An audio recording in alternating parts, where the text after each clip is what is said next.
sa video. Wala, tayo magawa. Ganun talaga. Ang buhay, kailangan mo talaga maging matatag sa buhay.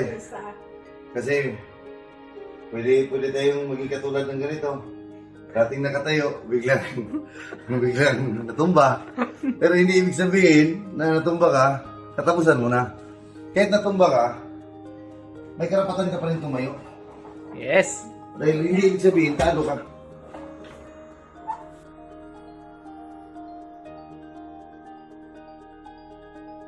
At least, sa pagbangon mo, alam mo na kung paano ka natumba.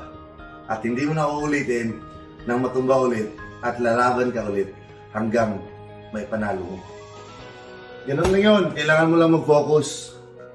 Kailangan mo lang alamin yung dahilan bakit mo ginagawa. Kagaya ng ginagawa ko ngayon. Hindi ko to ginagawa dahil sasali ako ng boxing. Hindi ko to ginagawa para makipag-compete sa lona. Ginagawa ko to for the healthy lifestyle. Alam ko ang reason ko, alam ko yung bakit ko, alam ko yung purpose ko. Kasi pag hindi mo alam yung purpose kung bakit mo ginagawa, maaapektuhan ka sa kung anong sasabihin ng mga nakapaligid sa iyo. Anong sasabihin ng mga tao? Maaapektuhan ka dahil hindi mo alam yung pinaglalaban mo. Kung alam yung pinaglalaban mo, wala kang pakialam. Dahil magkakaiba kayo ng pananaw, magkakaiba kayo ng gustong mangyari sa buhay.